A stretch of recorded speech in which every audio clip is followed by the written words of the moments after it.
আজকে আমি তোমাদের সাথে এত সুন্দর একটা জায়গা শেয়ার করব যেখানে ছোট বেবিরা অনেক সুন্দর করে এনজয় করতে পারবে আর বড়রাও সেখানে খাওয়া দাওয়া করতে পারবে। তো চলো আজকে পুরো ভ্লগটা শেয়ার করি। সকাল থেকে আমি শুরু করেছি। সকালে উঠে এই পিঠাটা খাচ্ছিলাম, তারপর আমার একটু কাজ ছিল, আমি একটু বাইরে গিয়েছিলাম। তো মার্কেটে যাওয়ার জন্য আমি টাকা উঠালাম। তারপরে নিউ মার্কেটের ফুচকাটা আমার অনেক দিন ধরে খাওয়া হয়নি, ফুচকা অর্ডার দিয়ে খেয়েছি। তারপরে বাসায় এসে আমি লাঞ্চ করেছি। লাঞ্চটা খুবই সিম্পল ছিল। তারপরে আমার ছোট বেবিটাকে নিয়ে চলে গিয়েছিলাম ধানমন্ডি 27 নম্বর রাপা প্লাজার টাইনি টয়সে।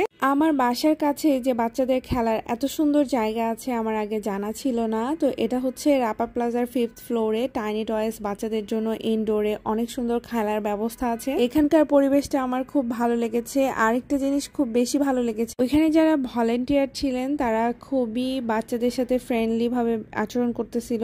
আর এখানকার এনভায়রনমেন্টটা ভালো লেগেছে, তারা খুবই কেয়ারিং ছিল। এখানে বাচ্চাদেরকে খেলতে দিয়ে বাইরে বসে খাওয়া দাওয়া করা যায়। বাইরে বড়দের জন্য অনেক ধরনের ফুড পাওয়া যায়, এখানে চাইলে বাইরে বসে ওয়েট করতে পারো অথবা ভিতরে থাকতে পারো। আর প্রতিটা একজন বেবির সাথে একটাই গার্ডিয়ান অ্যালাউড থাকে ভেতরে। এক্সট্রা কেউ যেতে হলে তার জন্য আলাদাভাবে পে করতে হয়। আমার বেবি তো খুবই মজা করছিল। আমরা যেভাবে ছোটবেলায় বড় হয়েছি, আমার বেবিকে তো আমি ওই পরিবেশটা দিতে পারি না, বাট এরকম কোথাও খেলার জন্য নিয়ে গেলে মাঝে মাঝে আমার বাচ্চা কিন্তু খুবই মজা পায়। এখানে 2 থেকে 5 বছরের বাচ্চাদের জন্য 500 টাকা পে করতে হয়, আর 5 বছরের ওপরে হলে সেখানে 700 টাকা পে করতে হয়। আর এটা জিনিস তোমরা অবশ্যই ভুলবে না, এই জায়গায় যাওয়ার জন্য শক্স নিতে হয়। আমি কিন্তু বাসা থেকে শক্স নিয়ে যাইনি, এই জন্য ওখানে যে আমার কিনতে হয়েছে। আমি যেমন প্রথমবার এরকম জায়গায় গিয়েছি, এই জন্য তোমাদের সাথে এক্সপিরিয়েন্সটা শেয়ার করেছি। যারা এর আগে গিয়েছো বা যারা জানো তারা হয়তো ভাবতেছে যে আমি জিনিসটা কেন শেয়ার করতেছি। তো এক একটা প্লেগ্রাউন্ডে এক এক ধরনের এক্সপিরিয়েন্স হয়ে থাকে। এটা কেমন ছিল এটা তোমাদের সাথে শেয়ার করছি যদি তোমরা তোমাদের বেবিদেরকে নিয়ে যেতে চাও। আর এই জায়গাটা বেশ বড় আর অনেক ধরনের অ্যাক্টিভিটিস রয়েছে। বাচ্চারা অনায়াসে 3-4 ঘন্টা এখানে কাটিয়ে দিতে পারে। জাস্ট ওর যদি ফুল পেট থাকে তাহলে অনেকক্ষণ বাচ্চারা ভালোভাবে খেলতে পারবে। আমি গিয়েছিলাম আমার এক ভাবির সাথে, তার বেবিও গিয়েছিল। আমরা অনেক সুন্দর টাইম পাস করেছি এবং জাইবা অনেক বেশি এনজয় করেছে।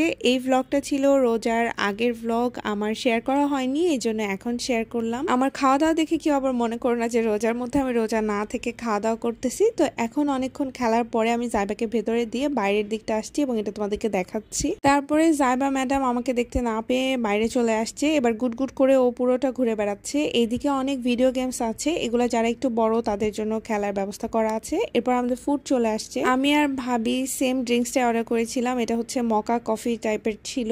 এটা আমার খুব একটা ভালো লাগেনি, যেহেতু আমি কফি পার্সন না। ভাবির কথা শুনে এটা আমি অর্ডার করেছিলাম। তারপর আমরা দুজন একসাথে কিছু সেলফি তুললাম, তারপরে আবার ভেতরে গেলাম। জাইবা তো অনেক মজা পাচ্ছিল। এদিকে আমার অনেক টাইম চলে গিয়েছে, বাসায় তাড়াতাড়ি আসতে হবে, বাট আমার বেবি এখান থেকে আসতেই